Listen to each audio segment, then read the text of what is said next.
Let's talk about bone structure. This is a document that I use in all of my classes, be it directing, screenwriting, advanced production, novel writing. I use this document. It's not original to me. It comes from The Art of Dramatic Writing, written by Lajos Egri. What this document does, it helps you to understand a character's psychology, physiology, and sociology. These are the three aspects of essentially what makes us human. You cannot write a character well that you don't know well. For that reason, we utilize the bone structure document because this enables us to ask questions and answer them about our character that we may not have considered. Take, for example, psychology. One of the goals in film is to turn psychology into human behavior.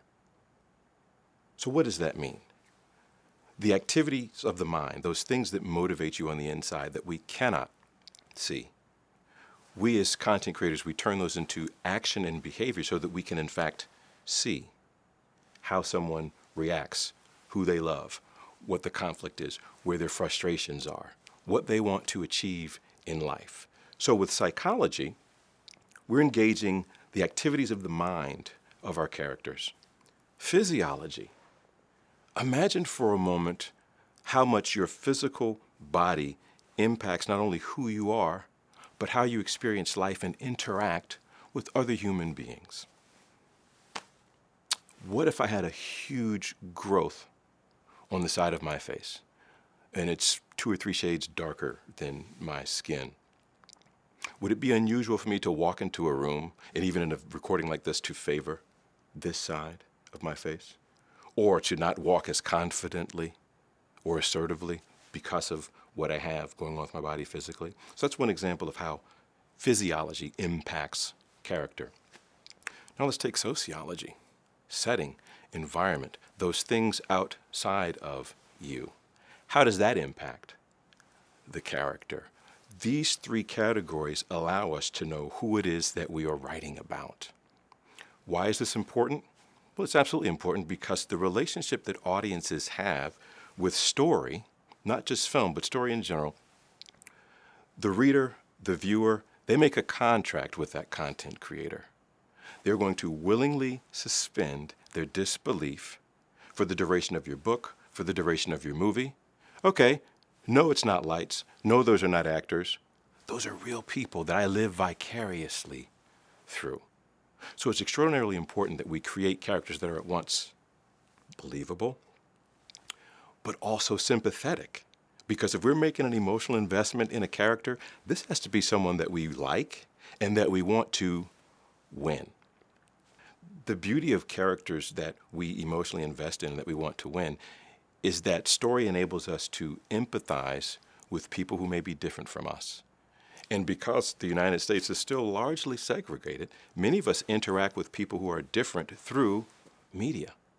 So it's critical that we are creating multi-dimensional characters, and that's what the document is actually called, a tri-dimensional character. So it's critical that we are creating tri-dimensional, multi-dimensional characters so that when people interact with others who are different from them, it is at once believable, but also it creates an opportunity for us as human beings to realize, you know what, that person is not that different from me.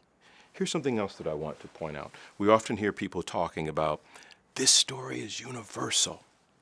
This movie is universal. This television show is universal. Well, what makes a movie or a television show universal? I'll tell you what it is. It's not the ethnicity of the characters. It's not the gender of the characters.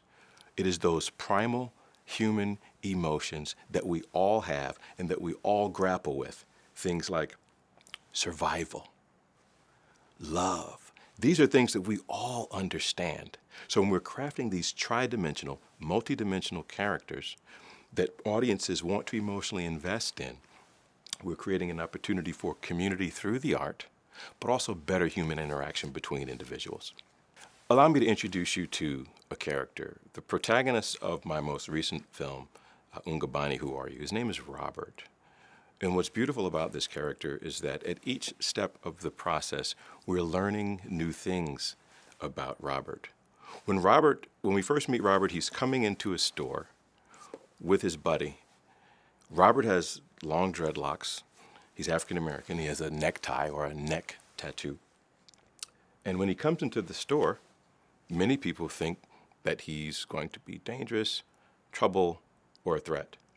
But as we learn more about Robert, he actually becomes the hero because he chooses to step in and help a woman who's being brutalized by her boyfriend. So we have a character that when people perceive this character initially, they think one way, but as they get a chance to learn about his psychology, how he feels about protection, community, helping, service. Also, his physiology certainly impacts how we initially view him because he has this neck tattoo, this long hair. Okay, well, is he dangerous? Is he a threat? And then also his sociology. He enters into a store where there's a shopkeeper there who wonders if he's going to do something that's not so safe. And then they go outside of the store, and in doing so, they encounter the boyfriend and the girlfriend. So in utilizing these three aspects, I was able to create a character that people may not think they want to empathize with him, but after learning who he is, what makes him tick, what does he value, what does he think is important, we're able to emotionally invest in him and then root for him to win. And the dramatic tension that's created in the story is our fear that he won't make it when in fact he actually should.